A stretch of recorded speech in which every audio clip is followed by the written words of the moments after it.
anumang relationship battle, anumang battle sa buhay nating lahat, we can have so much battles in this world knowing that Jesus, as He comes so near, maraming atake ng kaaway sa mundong ito. Kayo po ba'y nakaranas ng pag-atake ng kaaway? Sino dito ang naranasan yung inatake kayo ng kaaway? Abay, kung hindi kayo nakaranas ng atake ng kaaway, baka kaakbay nyo ang kaaway at sabi sa'yo, kumpare kita. Di ba? Kaya nga, napakahalaga sa buhay nating lahat na tayo patuloy na pagpalain ng Panginoon, sapagkat alam natin, the Lord has given us the weapon for this warfare. Patuloy tayong pagpalain ng Panginoon. Ang sabi nga po sa buhay nating lahat, hindi ka mabubuhay ng talagang matatag sa mundong ito kung hindi ka dadaan sa maraming pagsubok at gyera ng buhay.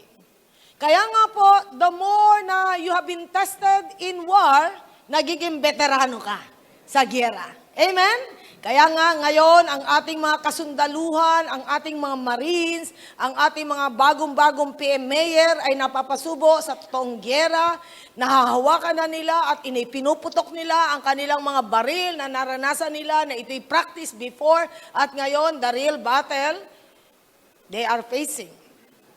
Pero ano kaya ang nararamdaman ng ibang nasa gyerang iyon? Marami dyan ay nag-iisip, mga ama ng tahanan, makakabalik pa kaya ako sa pamilya ko? Makikita ko pa kaya ang aking mga mahal sa buhay? Ako kaya ay magpapasko pa this coming Christmas? O maaaring iba sa kanila ay may kaisipan? Ano kaya ang daratnan ng aking buhay sa gyerang dinadaanan ko? Iba't iba ang nasa sa loob nila sa panahon na ito, sapagkat hindi madali ang kanilang hinaharap. But you know what? Ito ay isang issue sa buhay ng bansang Pilipinas in parallelism, kahawig, na kung saan there is a real battle sa atin sa lugar ng Mindanao, na sa katotohanan, ang tao rin ay nakikipaggyera sa Diyos.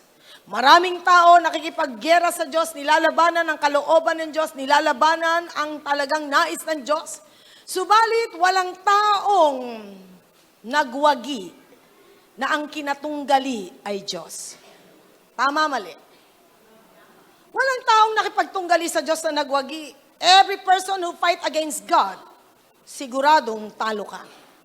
Sapagkat He is the God of the Lord of Lords and the King of Kings, na tunay na Siya ay isang makapangyarihan Diyos.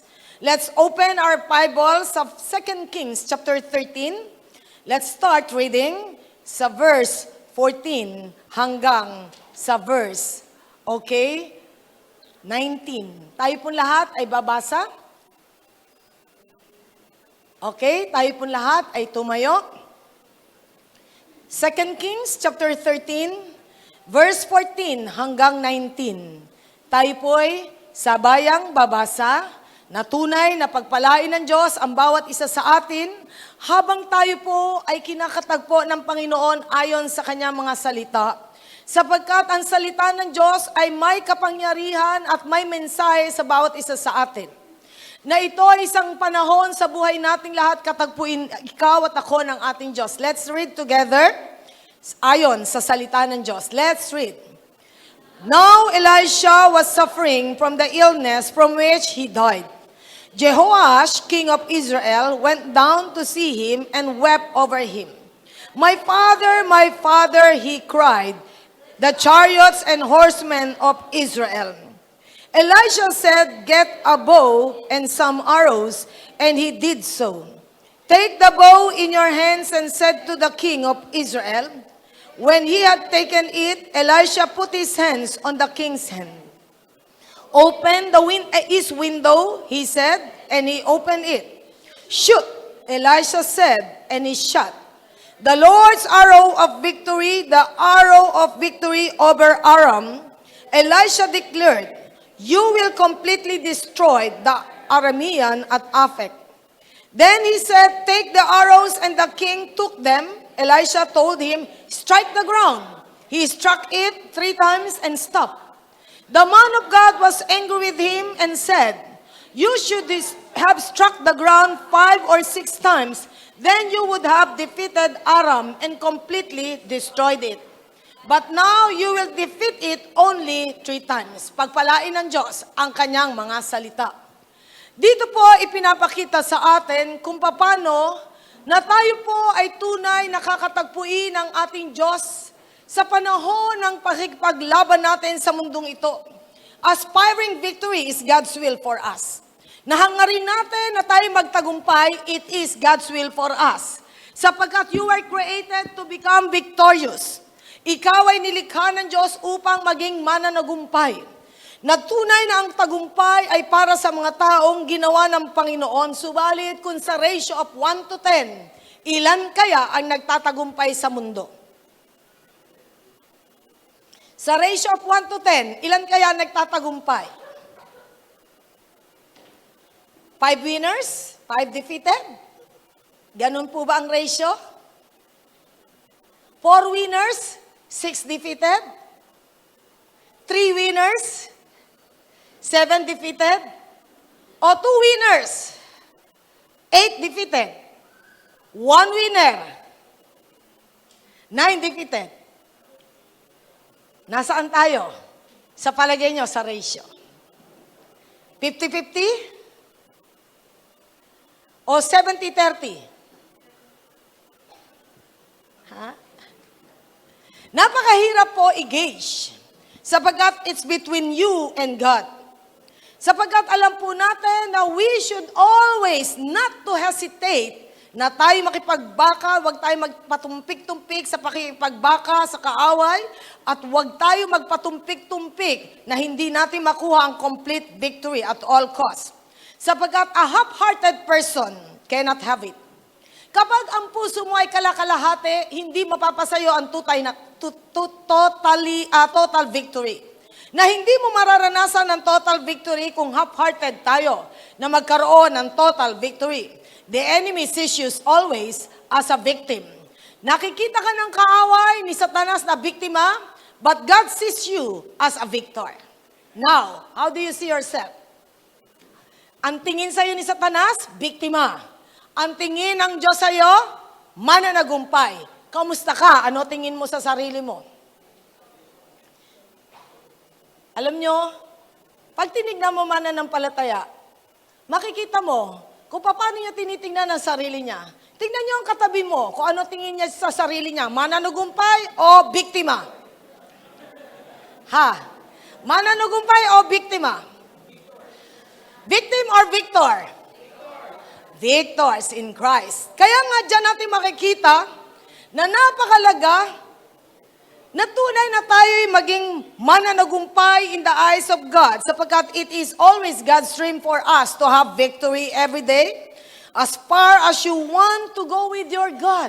Na gaano kalayo ang gusto mong marating para sa iyong Diyos, ganun din ang pananagumpay na pinapangako ng Panginoon sa ating lahat. And how do you look at victory, your perspective about victory, it matters most. Sapagkat kung iisipin mo, kung gusto mo, minsan okay na sa akin, nagtatagumpay, minsan talo ko, okay lang sa akin yun. Pero hindi dapat ganun ang pananaw natin. Dapat ay talagang dinidesire natin to have complete victory every day. Na tayo'y patuloy na pagtagumpayin ng Panginoon sapagkat God wants us to have not only a lifetime victory, but eternal victory. Amen? Hindi panghabang buhay na victory, kundi hanggang sa pangwalang hanggang pananagumpay. Kaya ang tawag sa iyo at sa akin ng Bible, eternal champions. Kaya nga kung we belong to the eternal champions of the living God, dito pa lang sa lupa, magsanay kang maging magtagumpay. Laging mananagumpay. Magsanay tayo. Kaya nga hindi totoo yung one-time, big-time victory. Hindi pwedeng one-time, big-time victory sapagkat victory ay dapat nararanasan natin every day. Even the heroes of faith, they face so much battles, but they maintain that victory and they were sustained by the grace of God. Biyaya ng Panginoon. The battle is ongoing and we must all have an ongoing, sabi nga, fight. Mamaya, laban na ni Pacquiao. Baka habang tayo nasa worship service, ang tagal naman ni Pastora. Ang tagal naman, ayan na, palabas na. Mga kapatid, temporal lang yon. Pinag-uusapan natin eternal. Pero I promise you, hindi ako magtatagal. Hanggang 1 o'clock lang. Okay, anyway. Napakalaga sa buhay nating lahat na tayo pagtagumpayin ng Panginoon. Dito po ay pinapakita sa atin what kind of a warrior was the king of Israel, si Jehoash. Siya po ay anak ni Jehu, a mighty warrior ng God. Pero tingnan natin kung paano si Joash, and sabi ng Bible, he did evil in the eyes of the Lord, and he did not turn away from the sins of Jeroboam, na kung saan na nag-cause ang Israel na mag-commit ng kasalanan. Pero diyan natin makikita, it's your choice na ikaw ay lumayo sa kasalanan. It's your choice na hindi ka magpatuloy sa kasalanan ng forefathers mo, ng mga nauna sa iyo. Laging pinipili mo ito. At kinakailangan na piliin natin kahit na tayo nasa evil world, we will become good. Na tayo nandito sa mundo na ang daming talo sa pamumuhay, pero ikaw ay panalo. Na dito makikita natin, marami ay talagang ginagawa ang hindi tumpak, ikaw ay ginagawa ng tama sa harapan ng Panginoon. Na laging tayo ay against the flow. Lagi tayong laban sa flow ng mundo. Kinakailangan magawa natin ang gusto ng Panginoon. At ang sabi nga po dito, when Elisha was suffering from the illness, na ito mismo ang kinamatay niya, si Elisha ay nagkasakit. Na siya ay ginamit sa maraming himala, pero nagkasakit siya. Dahil yun ang paraan ng Diyos para kunin siya. And then, nung time na siya ay may sakit, siya ay dinalaw ni Jehoash, na hari ng Israel at the time. At nung nakita niya si Elisha na hinang-hina na, nang nakita niya ito, he wept over him, umiyak siya, sapagkat kita niya, death is knocking at the door sa buhay ni Elisha. He was crying not because siya ay malungkot dahil si Elisha ay mahal niya, kundi nalulungkot siya at siya ay umiiyak dahil natatakot siya, dahil isinilalay niya ang buhay ng bansang Israel sa kamay ni Propeta Elisha, doon siya nakasandig. Kaya nga dyan natin makikita nung time na yun nakita niya, sabi niya, my father, he cried, the chariots and the horsemen of Israel. Ito ang binanggit ni Elisha kay Elijah nung nakita niya na si Elijah ay kinuha ng Panginoon na rapture. The same word, ang sabi nga ni Elisha kay Elijah, the chariots and horsemen of Israel. Nung binanggit sa chapter 2 ng 2 Kings verse 12. Yan din ang sinabi ni Elisha, na ibig sabihin kay Elijah, na ibig sabihin na patunayan ni Elisha, whatever things na kay Elijah, ginamit ng Panginoon si Elisha, actually, nagkatotoo yung hiningi niya, I want the double portion of your spirit. Nangyari talaga. Nagdoble ang mga miracle sa buhay ni Elisha, sapagat hiningi niya the double portion of your spirit. At ito'y nangyari sa buhay niya. And now, it was about time for Elisha na siya ay bumalik sa Panginoon. Elisha said, kumuha ka ng palaso, get a bow and some arrows. Na bow and arrows kunin mo, at ito'y kinuha niya. Sabi sa verse 16, take the bow in your hands, he said to the king of Israel. When he had taken it, Elisha put his hand on the king's hand.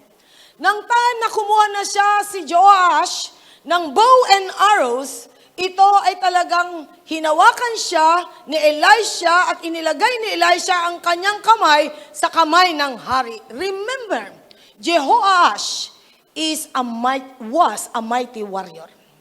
Siya ay sanay sa pagdirigma. Si Elisha ay propeta ng Panginoon, pero hinawakan ito ni Elisha kung paano niya gagawin.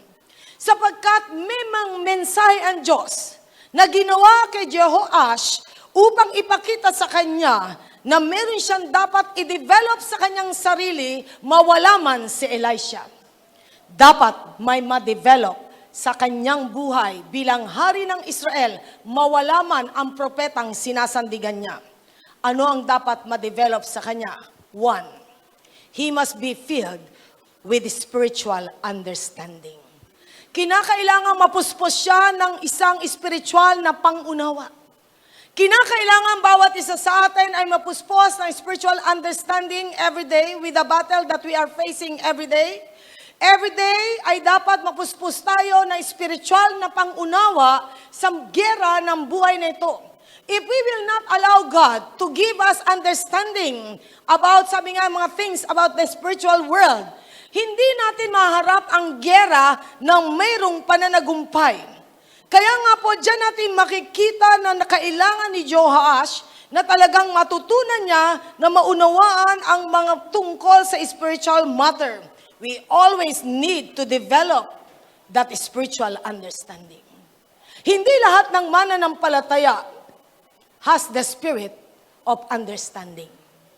Kinakailangan magkaroon tayo ng mas malalim na unawa sapagkat ito'y kailangan maganap. Sapagkat every day you are choosing from right to wrong, from false to true, from winning to losing. Kahapon, what happened sa buhay mo? Last Friday, what happened sa buhay mo? Monday hanggang mga nakalipas, ano ang pakikipagbakang hinarap mo? Did you win or did you lose? Meron bang gerang inabot ka na ikaw ay naging winner or loser? Na bumigay ka sa gerang yan, na hindi mo namalayan, it is just a testing of your character, a testing of your personality, a testing of your attitude when you face battles. Sapagkat kailangan na tunay na tayo pumasa, we need to have spiritual understanding because every day, Satan, 1 Peter 5:8, Satan is like a roaring lion seeking whom he may devour. Si Satanas ay parang leon na humahanap lagi ng masisila at gagamit siya ng mga sitwasyon sa buhay mo upang ikaw ay silain, upang ikaw ay dagitin, upang ikaw ay pikunin. Sa mundong ito, ang pikon talo. Pakisabi mo sa katabi mo, huwag kang pikon. Sapagkat pag napikon ka, talo ka eh. Diba? Nga dyan natin makikita na napakalaga sa buhay natin, let's develop that spiritual understanding. We always need to develop that so that we will have a better perspective regarding life and the future. Para magkaroon tayo ng magandang pananaw sa buhay at sa kinabukasan, sapagkat habang nabubuhay ka, habang may hininga ka, ay may giyera sa mundong ito. May giyera. Kanina bago kami pumunta dito sa church, may pinakita ako kay Direk doon sa cellphone kasi inaabangan ko yung tawag ni Marco, nandyan na sila. Sabi ko, Direk, tignan mo itong batang ito na siya ay merong, I don't know, kung yung mga nakakita na sa Facebook, yung batang meron siyang dito, na tapal dito na ghost. At the same time, siya ay twice siyang nagkaroon ng transplant ng bone marrow. Hindi madali ang bone marrow transplant. Pero as you see, that little girl, siguro mga 3 years old, grabe po, kumakanta siya, I am a conqueror, I am a conqueror, gumagano siya, I am a conqueror. Ay bay, pag nakita mo talagang mabibless ka sa that little child. Pero sabi nga na talagang, sabi nga, the little child is a warrior. Diba? Na siya ay maliit na bata pero mandirigma siya. Na nandito sa kanya, ang sabi nga yung tubo, nandito yung kanyang tapal dito na kung saan kagagaling niya sa bone marrow transplant pero umaawit siya, I am a warrior, I am a conqueror at talagang buong buo ang kanyang loob na sinasabi niya, I am a warrior, I am a conqueror. Kamusta yung katabi mo? A warrior or a conqueror? Na kung saan dyan natin makikita, wala pang dinadaan ng problema ay parang pinagsakluban na ng langit at lupa. Na kung saan marami mga tao dinadaanan ng mabibigat na sitwasyon pero nagiging talagang conqueror and a warrior. Na ito'y pinapahayag sa atin, we must be a true conqueror of our living God. Your perspective regarding life and the future and the battle that you are facing matters most. If we don't give value on this, we will have so much struggle sa mundong ito, so much fears and worries, sapagkat nakadepende sa mga sitwasyon ang buhay mo. Your situation will the Lord doesn't guarantee us a smooth sailing situation always. Hindi laging maayos ang takbo ng buhay mo, hindi laging walang giyera ang buhay mo, na minsan magugulantang ka biglang para may attack ng kaaway. How did you, sabi nga, face it? Minsan mag-asawa, parang pinagsasabong pa ng demonyo. Hindi nyo napapansin, misa mag-asawa? O sige, mag-away kayo. Pinagsasabong kayo ng kaaway o sa loob ng pamilya. Pwedeng pagsabungin kayo ng kaaway. Ang kaaway, promotor ng gyera. Wala namang iba. God is the culprit of peace. And Satan is the culprit of war. Kamusta ka na? Sino ang nagnalo sa iyo? Si Satanas o ang Diyos? Kinakailangan magwagi ang Diyos sa buhay nating lahat. Let us stand firm always at all times. Be ready to get our bow and arrows. Kinakailangan lagi natin nahawakan ang ating pana na kung saan we need to position ourselves to always have that spiritual understanding regarding the move that God wants us to have. We have the strongest weapon in this world, in this battle, and if we don't know how to use it, we will be defeated by the enemy. Kaya nga sabi sa Psalm 144 verses 1 and 2. Awit 144 verses 1 and 2, na diyan ay binabanggit sa atin na kung saan sabi nga dito ng psalmist na tayo po ay tunay na sinasanay ng Diyos sa gyera. Okay, now, ang sabi diyan sa Psalm 144 ni David, isang bihasa, trained, veteran warrior ng God. Basahin natin sabay-sabay. Let's read. Praise be to God, my rock, who trains my hands for war, my fingers for battle. He is my loving God and my fortress, my stronghold and my deliverer, my shield in whom I take refuge, who subdues people under me. Ibig sabihin dito, praise be to God, who trains my hands into battle. Sinanay ng Diyos ang aking mga kamay sa gyera. Sinanay ito ng Diyos sa gyera. Na kung saan, paano natin masasabing sanay tayo sa gyera? In all aspect ng buhay natin, if there's an attack of the enemy na parang ikaw ay bulkang pwedeng sumabog at talaga ang gyera ay pwedeng mag-erupt, start to pray. Prayer works. Kasi minsan, dumigyera na tayo na wala man lang tayo nakaisip na, ay mag-pray tayo. Remember, there is a weapon sa buhay mo na dapat dalhin natin in everything sa panalangin. God trains us in this battle in prayer. Na tayo tinrain ng Panginoon na talagang maging, sabi nga ay talagang maging warrior tayo na nandoon ang pananagumpay. Sapagkat lagi tayong tinuturuan ng Diyos manalangin. Is it easy to pray always at all times? Is it easy?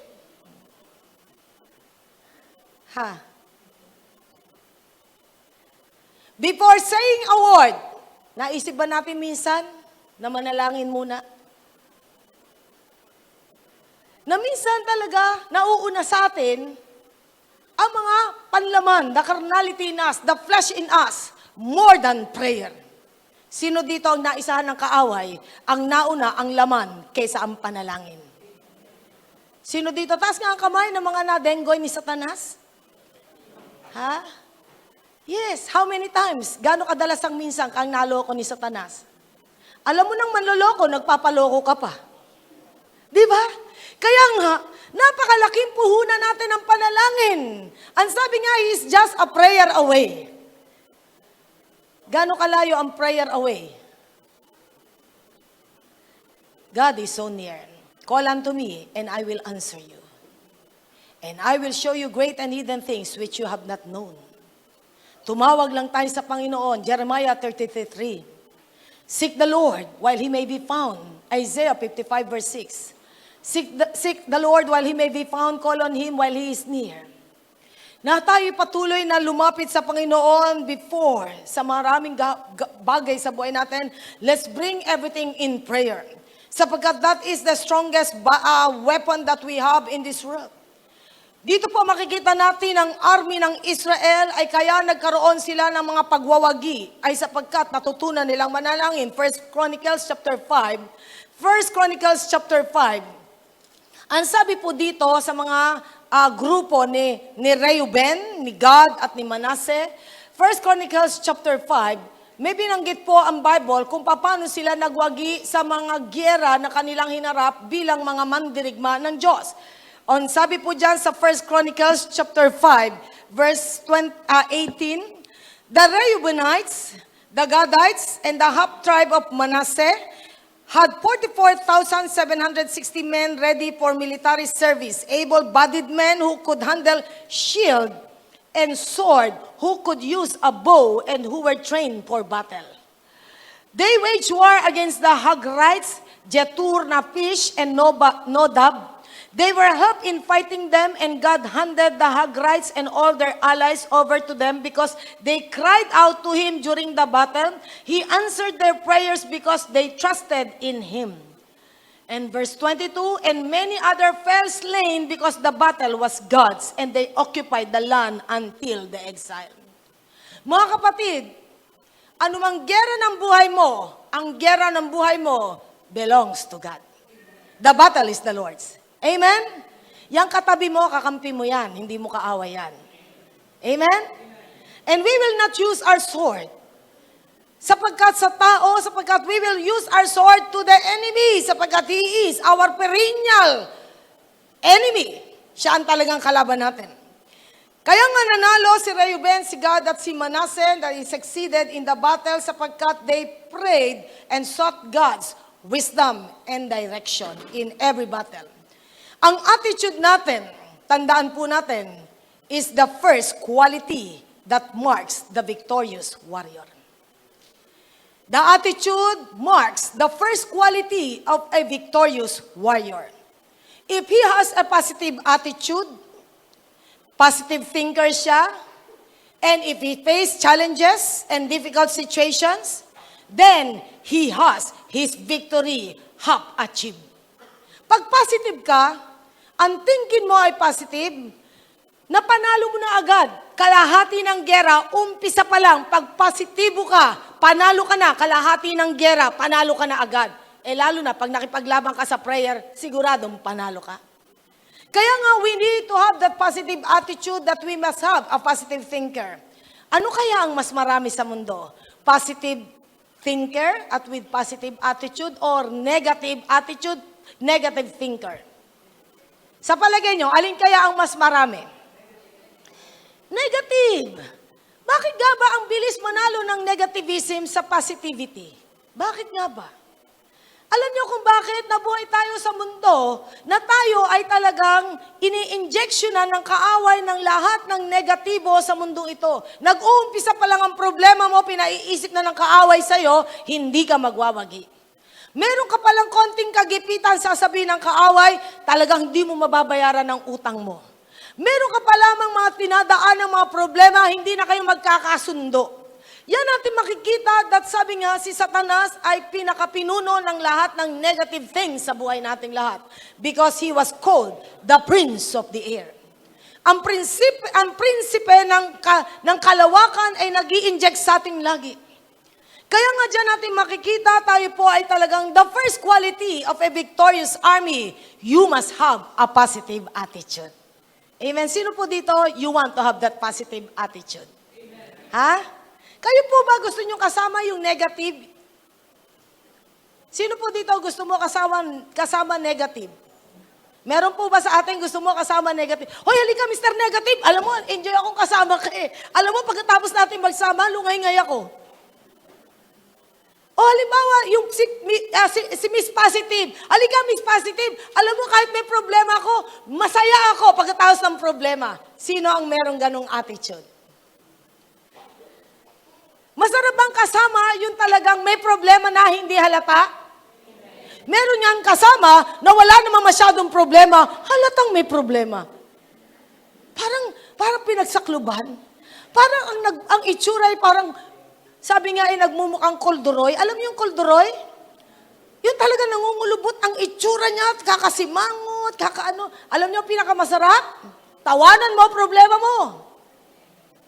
O sino dito may problema?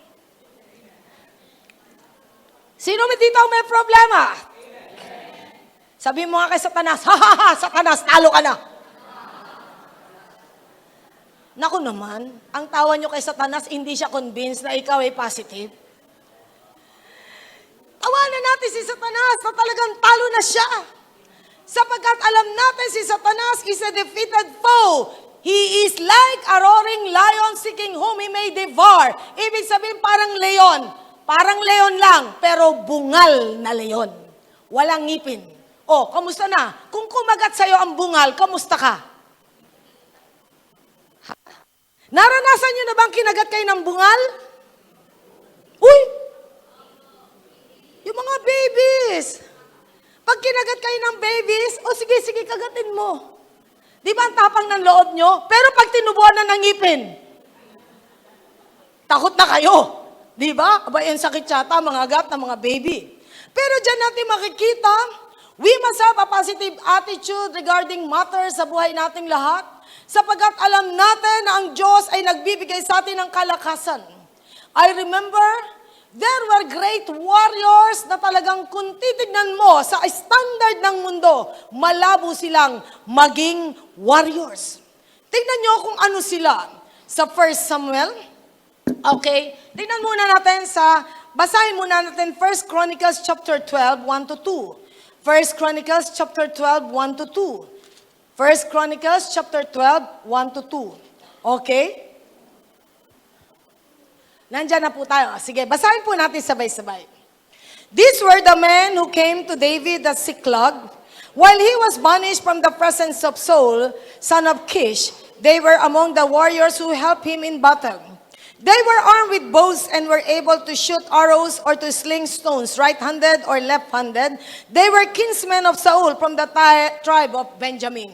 Ito po yung mga sumama kay David at Ziklag, na kung saan sila ay sabi nga ay talagang sila ay sumama kay David sa pakikipaglaban ni David. At sila ay mga lalaking na kayang gamitin ang kaliwat kanan to shoot arrows and nag-sling stone na they can handle yung kanilang armas left and right. Left and right, nakakayanan nila. Pero anong klase mga tao ito before? 1 Samuel 22 verses 1 and 2. 1 Samuel 22 verses 1 and 2. Ano ang sinasabi ng Bible regarding the mighty army of David, the 400 warriors of David dito? Ano ang kanilang, sabi nga, sino sila? Tingnan natin ang sabi sa 1 Samuel 22, 1 and 2. Let's read together.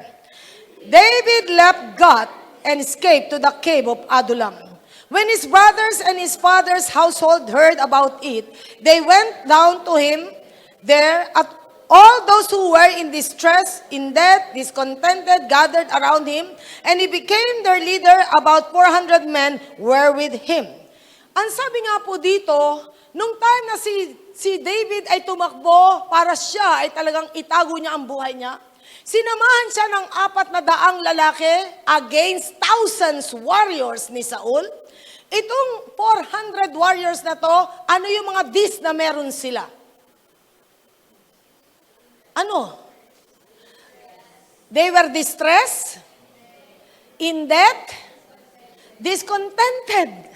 Kaya nga sila'y talagang nagigiyagi, sila'y may mga utang, sila'y mga walang contentment, at sumama kay David. O David, sasamahan ka namin sa iyong rally against kay Saul, sama-sama tayo sa kuweba ng Adullam. Sila yung mga taong lungay-ngay, pero alam nyo ba, doon sa training sa cave of Adullam, naging very top men sila. Sila yung mga lalaking naging determinado na magwagi sa gera. They were physically, mentally, spiritually in shape at the time na pumasok sila, hindi ganoon. Pero pagkatapos na sila'y matrain ni David doon sa cave of Adullam, sila yung mga lalaking filled with positivity na kaya natin, David, ang gera at sila ay talagang united for victory. Kaya nga kung titignan natin doon sa 1 Chronicles chapter 12, tignan natin ano ang naging outcome ng training nila sa cave of Adullam. Ang sabi nga po diyan, tignan natin ang sabi nga diyan, they were armed with bows, verse 2, with bows, they were able to shoot arrows, to sling stones, right-handed or left-handed. Ibig sabihin, left and right, na-train sila na gamitin. Ang kanilang kamay, ang kaliwat kanan nila, ginamit nila sa pakikipaglaban talaga. Na-train sila in that battle. And then, ang sabi nga dito, yung mga Gadites, verse 8, Verse 8, ang sabi, the Gadites defected to David at his stronghold in the desert. They were brave warriors, ready for battle, and able to handle the shield and spear. Their faces were the faces of lions, and they were as swift as gazelles in the mountains. Matitindi ba to ng mga lalaking ito? Ang mga itsura daw, nagmukhang leon eh. Alam niyo kung bakit? Parang talagang naano sila na makikipaggera sila, makipaglaban sila, at kung sila'y tumalon ay para bang gazelle in the mountain. Itong mga Gadites ay talagang, ang sabi nga sa verse 14, these Gadites were army commanders. The least was a match for 100 and the greatest for 1,000. Yung pinakakulelat, ang kamatch niya ay 100. At yung pinakamatitindi, 1,000 ang kalaban. Kaya nga, alam po ba nyo na may mga events sila na yung isang warrior ni David, talaga naman mahirap lang bagkitin ang pangalan. Hawak-hawak niya ang sword niya at pag umikot ng tumira sa kalaban na talagang walang lulang umiikot, in one, sabi niya, na ikot niya, 800 ang napatay niya at halos ang sword niya ay talagang kumapit na sa kanyang kamay. Naging matitindi. And then, ang sabi nga po dito, na itong mga lalaking ito ay naging army, sabi sa verse 22, day after day, men came to help David until he had great army, like the army of God. Wow! Tayo lahat ay tinitrain ng Panginoon to become like the army of God. Na tayo po ay as a church, tinutulungan tayo ng Panginoon maging strong army of the living God, that we will win the victory in prayer. Do you believe you have the greatest weapon? And what is it? Prayer. Alam nyo, napakalaga ng prayer. Ang problema, the most unfamous ministry ng Kristiyano, prayer. Bakit mas maraming tao tamad mag-pray, masipag mag-outing? Di ba? Siguro pag nagyaya ako ng, pag-pray natin, malapit na ang mga terrorist sa Luzon. Sa palagay nyo, ano mangyayari sa prayer meeting? Pero pag malayo pa ang kaaway, kamusta na? Magpe-pray kaya tayo.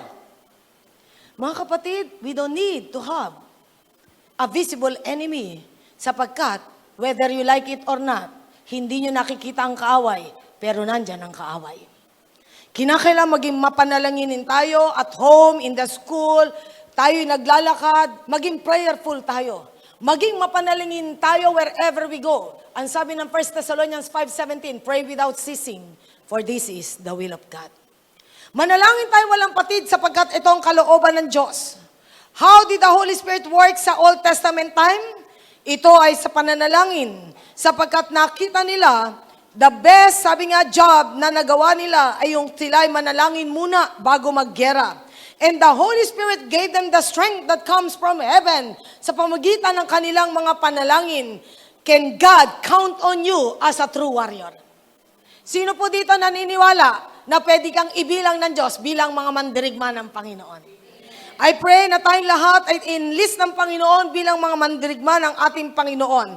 Sapagkat without ifs and buts, we need to do our job. Lahat tayo na tunay na kumilala sa Diyos, we were called to become a spiritual warrior ng ating Panginoon. We must have a spiritual understanding that the battle is real. Ang gera ay totoo. Lalo na sa huling panahon, the battle is so real. Napakasama ng mundo. Have you heard yung massacre sa Bulacan? Napakasama ng mundo. Hindi mo nga alam ang mga paligid natin, talagang na ang lipunan ay pasama ng pasama.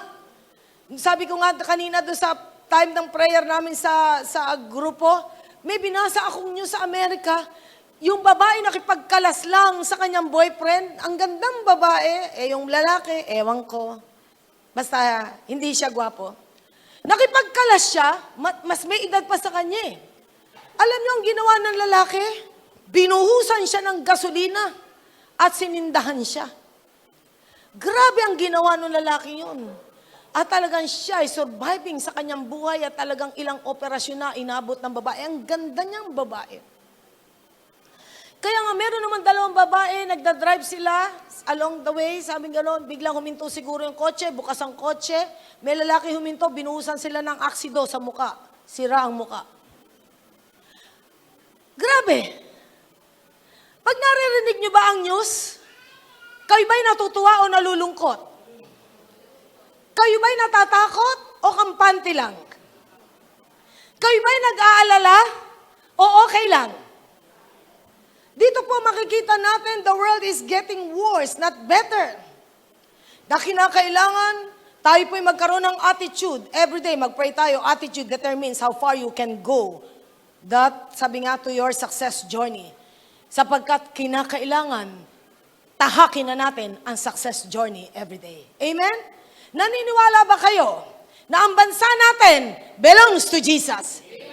Na ang bansa natin, with all the bad news that we are hearing, if we have the right attitude and lift up everything in prayer, this nation will experience great revival. Sapagkat with all the problems that we are facing in our nation, this is just a great awakening.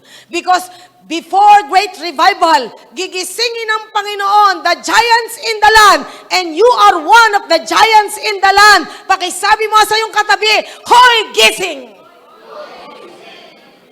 Tayo ay kasama sa mga higante ng lupain. Kinakailangan gumising na tayo sa katotohanan na ito sapagkat may mga bagay na nagaganap sa mundo na hindi mo alam. Alam nyo, kapag nakikita mo ang mundo, malulungkot ka, maaawa ka sa tao. Kinento ko nga kahapon sa devotion namin, papunta ako ng DMV, bibili ko na isang book doon sa bookstore.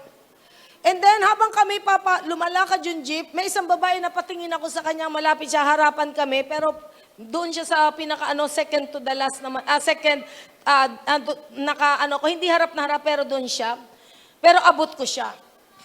Nakikita ko siya, ganyan ng ganyan sa mata.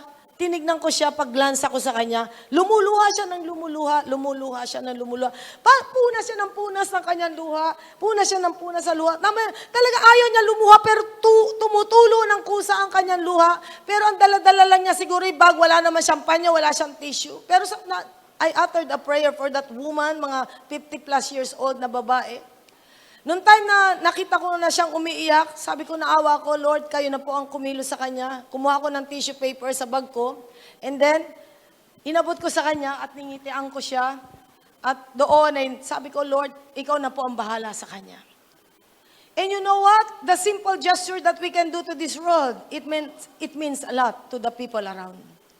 Na kung saan marami mga tao nasusugatan, marami mga tao hindi nila alam sino ang pwedeng mag-console sa kanila, sino ang pwedeng mag-touch sa buhay nila.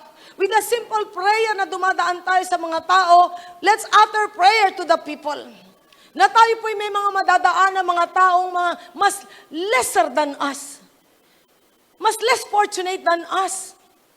Na marami mga taong kawawa, huwag tayo makantento, tayo ay talagang maayos ang buhay, pero maraming kawawa, kailangan natin silang ipanalangin. Amen? Sapagkat this is the world that we are living in, na ito'y mundong punong-puno ng problema. Let's be a part of the problem. Na talagang tayo ay talagang maging solusyon ng problema ng mundo. Let's be a part of the solution to that problem. Amen? Now, ang sabi po dito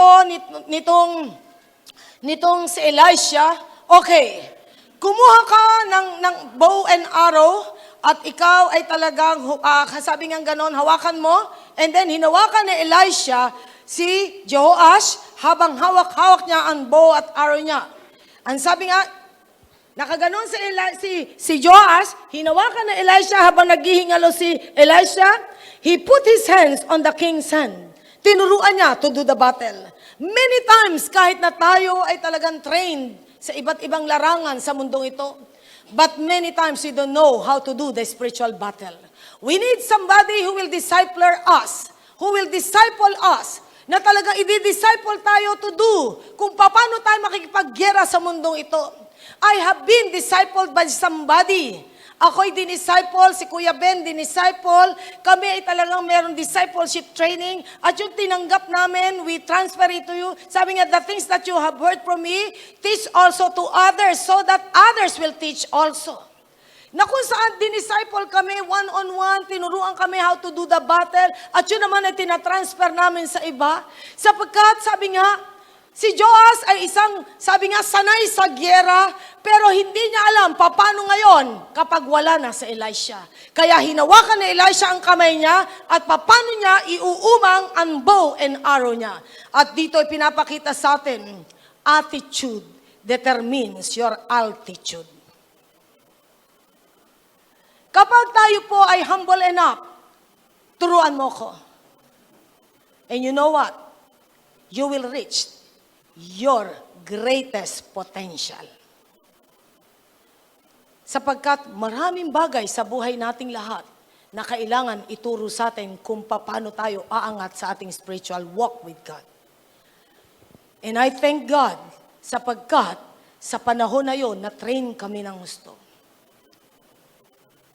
Kaya nga, sabi ko nga, I thank God, pati sa mga, sabi nga, training, how to handle yung mga possess, yung mga oppressed ng evil. Blessed kami nung time na yun kasi ang nagte-train sa amin, yung President ng PBS College of Bible, isa siya sa na-trainer namin, na siya ay nasa ministry rin ng deliverance, si Pastor Ed Bansuelo. Yung tatay ni Diego Bansuelo. Every Saturday, tinuturuan niya kami, and whatever we have, itinatransfer din namin sa iba. Nung panahon yun, may training kami. At natuwa ako sapagkat as I look back, salamat may Elisha sa buhay namin. Amen? Si Elisha nagpapasalamat, may Elijah sa buhay niya. And I just pray, walang Gehazi. Amen? Alam naman natin, si Gehazi, saan siya nag-fall? Sa pera. Amen? Mga kapatid, napakalaki ng laban na ito. Now, ito po ang verse 17. Sabi ni Elisha, open the east window. He said, and he opened it, shoot. Elisha said, and he shot. The Lord's arrow of victory, arrow of victory over Aram, Elisha declared, you will completely destroy the Arameans at Aphek. Hawakan mo ang iyong pana at ipana mo at ipinana ni Joash. Ang sabi nga dito, na the Lord's arrow of victory. Nasa sayo ang tagumpay laban sa mga Aramean at ikaw ay wawasak sa mga kalaban. Be filled with spiritual vision. Mapuspos tayo ng spiritual na pangitain. Na kung saan, nakikita mo na ba ang sarili mo? You will become different next year. You will grow. You will be stronger. You will be mightier. You will be a valiant soldiers of the living God. Na kinakailangan na talagang tayo ay talagang higit sa lahat, isipin natin mas magiging matindi tayong mga mandirigma ng ating Panginoon. Sapagkat believers are not only empowered by God to do the battle, but they were empowered by God na talagang makita nila ang isang pangitain tungkol sa gyera ng buhay. We should envision things every day by day, experience that tremendous victory. Can you see yourself? Yung weakness mo, mapapagtagumpayan mo? Sino dito ang may kahinaan pa hanggang ngayon? Pakitaas nga ang kamay na may kahinaan. Ha? May kahinaan pa ba rin tayong lahat? O perfecto na? Sino dito ang perfect? Pakitaas ang kamay. Uwian na. Eh baka naman madumihan pa eh. Di uwi na. Pero sino dito aamin? I have so much weaknesses still. Meron pa rin ba dapat tayo ay ayusin ng Diyos? Nasa progress, nasa work in progress pa rin ba ang buhay nating lahat? Nasa proseso pa rin ba ang buhay nating lahat? Pakisabi mo sa katabi mo, inaayos ka ng Diyos. Kaya magpaayos ka. Magpaayos tayo sa Panginoon, inaayos tayo ng Panginoon. Hindi pa tapos ang Diyos sa ating lahat. Patuloy tayong inaayos ng Panginoon. Kaya that time the Lord was training Joash through Elisha, open your spiritual eyes, shoot! Buksan mo ang spiritual na yung mata at ikaw ay pumana. Your vision will accomplish great things for your God. You must have the spirit of victory in every battle. The Lord's arrow of victory is for you. Para sa iyo, ang araw of God's victory. Ang history ng Israel ay masyadong naging colorful, masyadong nagiging talagang, sabi nga, ito ay talagang challenging. Alam nyo, mula doon, kila Abraham, kila Moses, sa mga mandirigma, kila David, kila Solomon, sa mga mandirigma ng Panginoon, kila Jehoshaphat, kila Hezekiah, kila Nehemiah, lahat ng mandirigma ng Panginoon, nakita natin kung paano kumikilos ang Panginoon sa buhay nila. And they first won the battle through bended knees. Bago sila nanalo, nakaluhod sila sa Diyos. Mga kapatid, win the battle first in prayer. Meron tayong gera, daanin natin sa panalangin. Amen? Wag muna nating gumera. Alam nyo kasi pag may gera tayo, bibig muna nauuna sa atin eh. Di ba? Pag may gera, daanin natin sa prayer. And you know what? Silent prayer. Silent prayer. Let's utter a prayer to God. Lord, help me. Lord, help me. Huwag natin pabayaan na tayo umabot sa gera na hindi tayo nananalangin. Alam nyo, tatawid tayo ng maluwalhati sa mga sitwasyon ng buhay. Tatawid tayo. I remember nung kami tumatawid ng Pacific Ocean na talagang matindi na merong bagyo, sabi nga signal number 4 at that time yung last travel natin. Talaga namang kitang-kita namin ay talaga ang lakas ng alon that time. Grabing alon na talagang hinahawakan kami, pagapang kami na sumasakay dun sa, hindi roro, sa bangka na pang 30 lang yata o 40 yung aming bangkang sinasakyan, pero sinabi malakas ang bagyo na yun. At noon, kasama ko si Ate Marian, si Mrs. Diloy, basta may mga kasama kami, si Ian, si Alan kasama that time. Pero salamat, kalakasan pa namin ni Ate Marian yun. Hindi katulad namin. Ngayon, di namin yata kayang gumapang doon kasi merong isang drum na balsa, tapos pupunta ka doon sa isang bangkaring maliit. Pero in my heart, sabi ko sa Lord, Lord, bahala kayo sa amin ha, hindi naman mo papahintulutang mamatay kami sa lunod. Alam namin, Panginoon, sasamahan mo kami. Sasamahan mo kami. Pero hindi alam ng mga kapatiran, alam ko na matindi yung sasagupain namin sa Pacific Ocean eh. Pacific Ocean yung tandaan nyo, Pacific Ocean.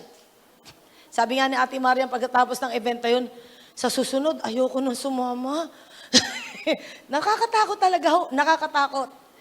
Pero you know what? That was the last time. Tines ng Diyos ang faith namin.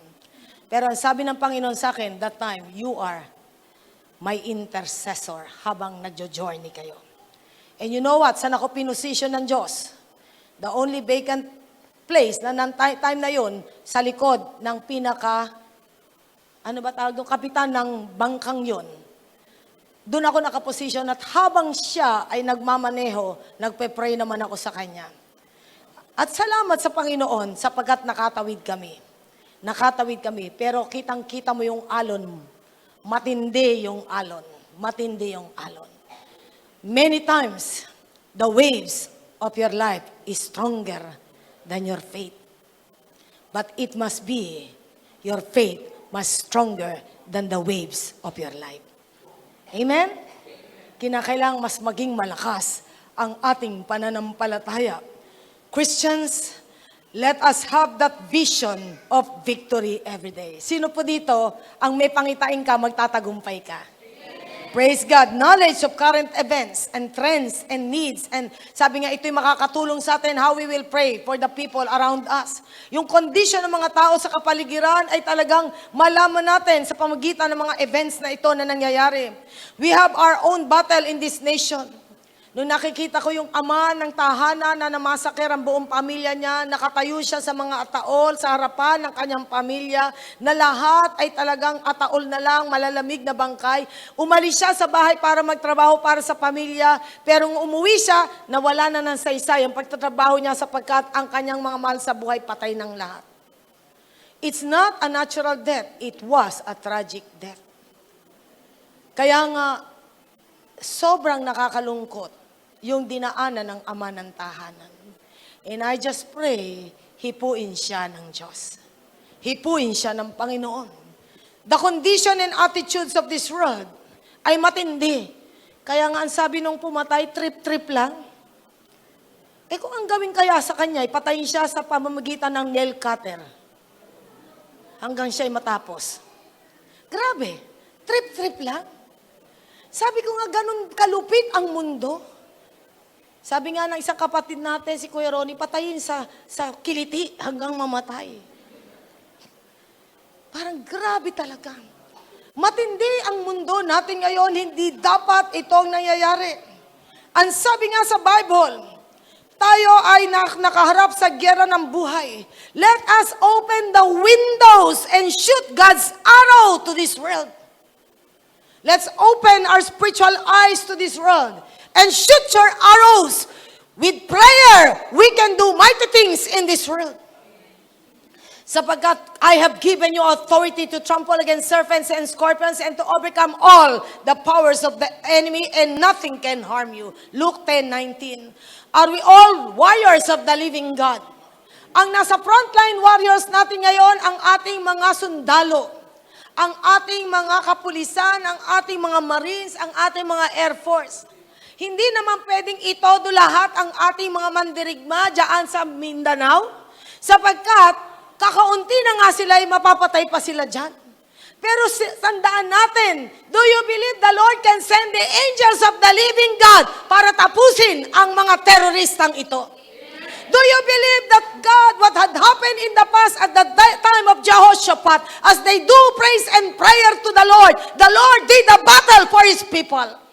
Do you believe that as Hezekiah, sabi nga, did in the past, na siya'y naglatag ng sulat sa Diyos, and the Lord caused, sabi nga talagang ambush sa kampo ng kaaway, na ang kaaway nagkalito-lito at sila ang nagpatayan at sila'y naubos. Do you believe that the same God that they worship, the same God that they entrust their lives, is the same God that we are worshiping today? He is yesterday, today, and forever. In the angels of the living God, I'm talagang magiging powerful ang ministry nila. And I just pray, we will all together pray, Lord, send your angels in Marawi. Send your angels in Mindanao. Send your angels in Visayan region. Send your angels in Luzon. And let the spirit of power and strength be upon the Filipino people, because we are a kneeling nation. Na tayo mananalangin sa ating Panginoon. Kung meron tayong gagawin, wag na tayo magpa-relax. Wag nating intayin na nandito ang gera bago tayo matauhan. Mga kapatid, you are blessed. Wala sa atin ang gera, but we don't know what will happen tomorrow. Hindi alam ng Marawi people na yung palang aabutin nila. But ito'y magbigay sa atin ng awakening na hindi tayo dapat nakikipaggera na parang walang gerang nagaganap. We are fighting for our brethren in Mindanao. We are fighting for our Filipino people. And let us have that spirit of nationalism. Sapagkat ito ang nawawala sa Pilipino ngayon. Wala nang pakialam ang maraming Pilipino. Gera nila yan, basta tayo mamasyal lang, okay na. No. We need to pray like never before. Like never before. Jesus stripped off the power of Satan at the cross. And the Lord has given us the authority and power. He disarmed the enemy by the power of His blood. And He armed us with this spiritual weapon. All we have to do is to shoot the enemy with our prayers. Do you envision yourself as a great warrior of the living God? Kinakailan makita natin ang ating mas sarili na talagang mandirigma ng Panginoon. We cannot afford to play church. We cannot afford sapagkat we are shielding our nation in prayer. Ano ang sabi ng Bible, 2 Chronicles chapter 7? Doon ay binanggit ulit sa atin ang sinasabi ng Panginoon kay Solomon as he dedicated the temple to God sa verse 12. Babasahin natin sabay-sabay ano ang message ng Diyos para sa ating lahat. Sa verse 12, 2 Chronicles chapter 7, verse 12, let's read together. The Lord appeared to him at night and said, I have heard your prayer and have chosen this place for myself as a temple for sacrifices.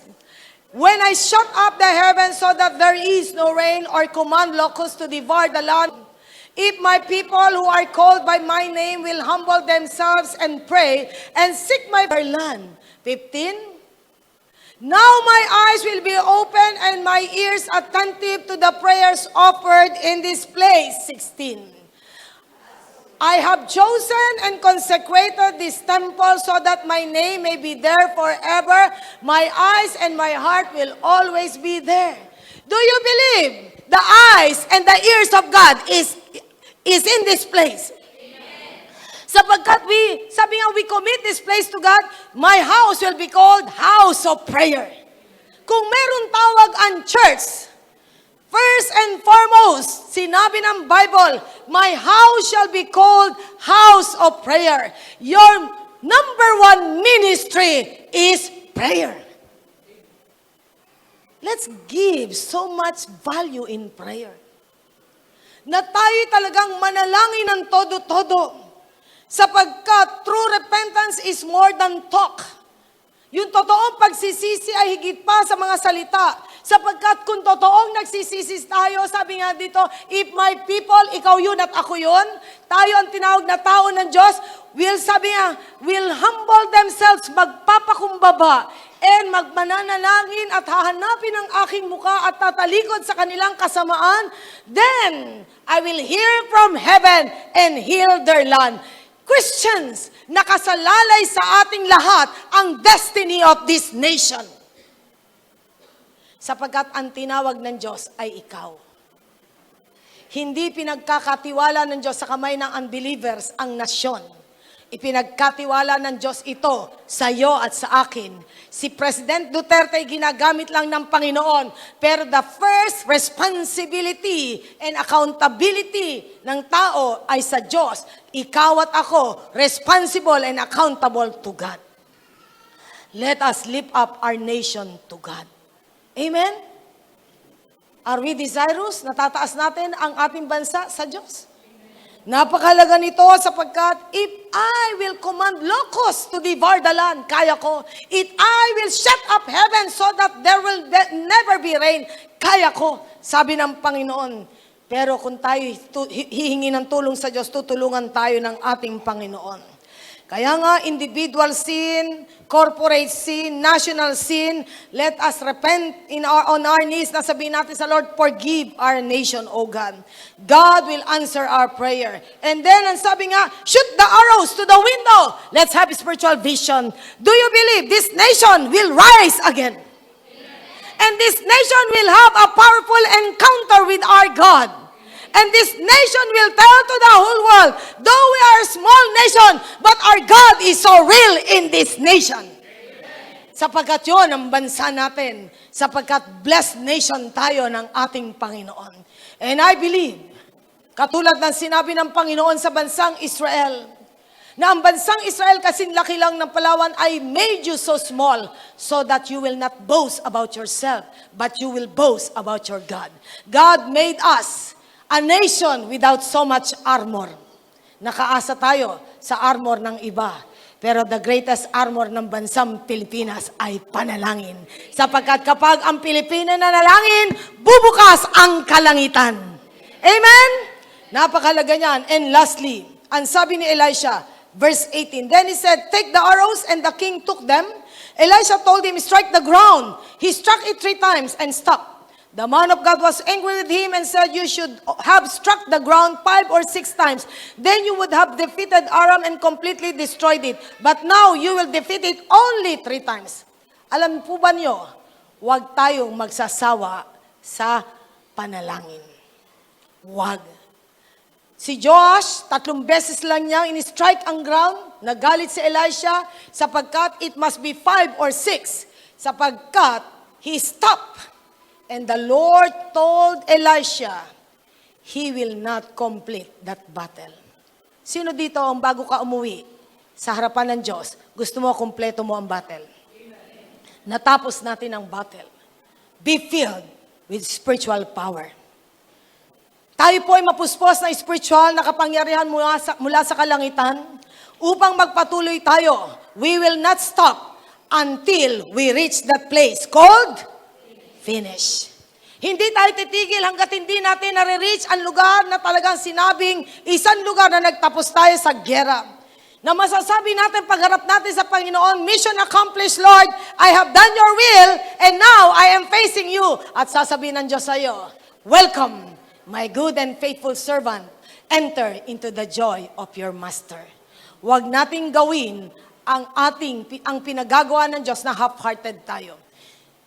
Give your full-hearted devotion to the ministry of God. Strike unstoppably. Huwag tayong titigil, patuloy natin ipag-pray. Patuloy tayong mag-pray. And you know what? Huwag kayo magugulat na kayo gigisingin na ng Panginoon alas 3 ng umaga, alas 4 ng madaling araw, na kayo ay talagang gigisingin at huwag kayong makukonsumi at huwag kayong mag-aalala na kayo'y nagising na madaling araw. Pasalamat ka, ginising ka ng Diyos para manalangin. Hindi ka ginising para sabihin, teka nga, ba't hindi ako makatulog? Hindi ka nakakatulog kasi kailangan kang mag-pray. Pakisabi mo sa katabi mo, mag-pray ka. Di ba? Mag-pray tayo. Kaya ka ginising ng Lord, hindi dahil ikaw ay talagang uminom ng kape at uminom ng Coke na lahat ay pinagbintangan mo, kumain ka ng kaprasong tsokolate, pati choknat ay pinagbintangan mo. Kaya hindi ako makatulog, kumain ako niyan. Kaya ka hindi makatulog, it's about time to pray. Sapagkat it's time to pray. Bakit? Pag araw, hindi ka masyado makausap ng Diyos. Kaya nga, pag madaling araw, doon ka kakausapin ng Panginoon. And let's have time for prayer. Time for the Master. Amen? And you know what? Sa mga panahon na yan, maraming taong ilalagay ang Diyos sa puso mo, sa isipan mo, na ipapanalangin mo, the church people, ipapag-pray mo, yung mga people na na-encounter mo, ipagpe-pray mo, the problems na narinig mo sa iba, ipagpe-pray mo, marami tayong prayer item, hindi ka mauubusan. Mauubusan ka lang ng prayer item kapag tayo selfish sa prayer. Ako, at ako. But you know what? Kapag unselfish ang prayer life mo, marami mga tao, ipagpe-pray mo, at madalas, nakalimutan mo, ipag-pray ang sarili mo, don't worry, may nagpe-pray na sa'yo. Amen? Kaya nga, let's do the ministry of prayer. Strike unstoppably. Don't be satisfied with incomplete victory. God wants us to have a complete victory. We cannot be lax in battle. Sabi ng Jeremiah 48:10, cursed is the man who did not use his sword into battle.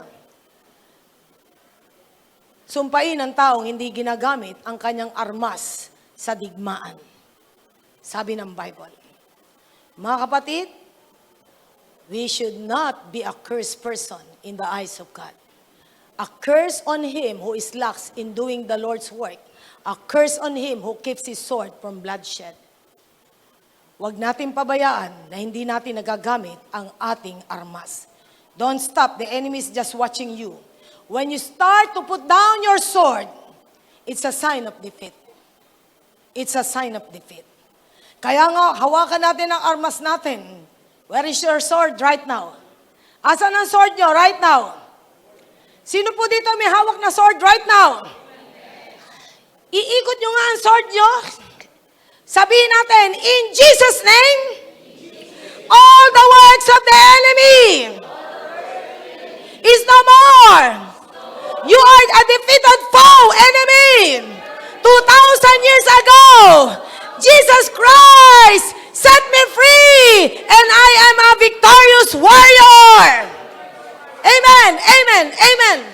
Sapagkat ang Diyos natin ay nagbigay sa atin ng assurance at the cross. We will disarm the enemy. We have to put on the sword and always hold on to your sword. Do not walk in this world without the sword. Every day, use it. Whether you are in the front line or behind the scene, kinakailangan tayo makipagbaka. Champions of God are always alert. Na tayo laging gising. Be not like Saul. Ang sabi ng Panginoon, I grieve. 1 Chronicles 15:10, as 1 Samuel 15:10, I grieve that I made him a king. Ako'y nalulungkot dahil ginawa ko siyang hari. Huwag natin pabayaan na nilagay ka ng Panginoon sa frontline ministry, na palungkutin mo ang Panginoon sapagkat hindi mo ginawa ang battle. Kaya nga si Saul ay nasaturate ng iba't ibang spirit sa buhay niya dahil hindi niya ginawang kalugod-lugod ang buhay niya sa harapan ng Diyos. Being a true soldier of the living God, tandaan natin, ang ating pagiging warrior, it is not shown on the stage. Hindi dito yan. Hindi porket tayo nasa stage, we are warriors. Don't you know na mas maraming warrior behind the scene? This stage is not the place of battlefield. Tandaan natin, kinakailangan maging mandirigma tayo ng Panginoon. Napakalaga wherever we are, tayo nagiging warrior ng Panginoon. Since the time that you have accepted Jesus Christ, you are enlisted doon sa kanyang mga mandirigma. And the Lord is giving us so much understanding about this warfare. Let's put on our weapon. Ang weapon natin everyday ay laging nakasuot sa ating lahat. Hold on to your bow and arrow, receiving the full benefits of His power and authority in your life. And follow the instruction from our Commander-in-Chief, the Spirit of the living God. Sapagkat the battle is so real, especially nowadays. Kinakailangan tayo maging great warriors of the living God. The power from on high is greater than the power on earth. And the Lord has given us the power from on high. You can be a great warrior of the living God. Amen? Kaya nga, bawal ang mga mandirigmang titigok-tigok. Kamusta ka na? Eto. Kamusta na ang buhay mo? Eto. Walang pinagbago. May sakit nga ako eh. Ganito ko, sis. Ganito ako noon, ganito pa rin ako ngayon. Laging talo sa laban. Mga kapatid, hindi dapat ipagkanulo mo ang kapangyarihan ng Diyos sa buhay mo. Let's do the battle. Let's have the lion's face and let's have the feet of a gazelle that we will do the battle powerfully until Jesus comes. Amen? Are we God's warriors? Na napakalaga ito sa buhay nating lahat na tayo, we will do the battle for the Lord. Sapagkat the end is so near at kinakailangan magkaroon tayo ng puso na talagang we will be a powerful warrior of the living God. Na pag tinignan ka ng kaaway, si Satanas, pag tinignan ka, si Satanas mismo ay matatakot sa iyo. Bakit? Sapagkat alam niya, ikaw ay mapanalinginin. Do you want Satan to tremble? Gusto niyo ba si Satanas ay magkaroon ng epilepsy? Alam niyo ba what would make him trembles? When you pray, Satan will tremble. Amen? Sino po dito sa oras na to gusto niyong panginigin ang kaaway? Sino po dito ang naniniwala, you can make the enemy tremble? Tayo po lahat ay tumayo. Sapagkat alam natin, in the spirit world, we can do the battle with power and might from heaven. Sapagkat the Lord is in this place, He will listen to all of us. Kikilos ang Panginoon sa buhay nating lahat. Powerfully, we will do the battle for Jesus. Sapagkat we will pray. We will pray. As a church, we will pray. If you want peace for this nation, pray for the nation. Pray for the leaders of this nation. Pray for the salvation of this nation. Pray for deliverance for this nation. Pray for the healing of this nation. Our nation is so sick. Sobrang sakit ng ating bansa. Grabe ang sakit. Kaya nga, let us lift up this nation to God. Remember, kung ikaw ay may anak, ang gagawin mong panalangin ay para sa mga anak mo at magiging apo o may apo ka na.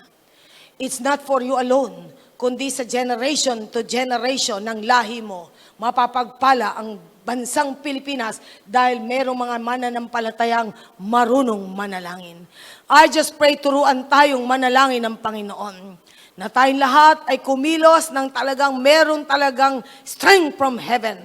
Ang sabi nga sa Bible, if my people which are called by my name shall humble themselves and pray and seek my face and turn from their wicked ways, then I will hear from heaven and heal their land.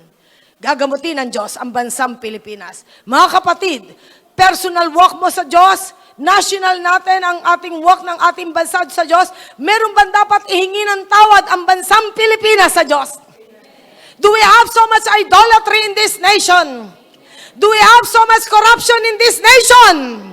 Do we have so much immorality in this nation? Huh? Do we have so much vices in this nation? Grabe ang bansa natin, mga kapatid. And I just pray, tulungan tayo ng Panginoon. Tulungan tayo ng Diyos. Where are the worship team? Tayo patuloy na hawakan ng Diyos ngayon. Siguro mga ilan lang worship team, not all. At least, there will be people who will lead us in worship. Tayo po ay patuloy na manalangin sa harapan ng Diyos. Na tunay ng kapangyarihan ng Diyos ay kumilos sa ating lahat. Sapagkat we love our nation. Do you love this nation? Nagpapasalamat ka ba? Pilipino ka?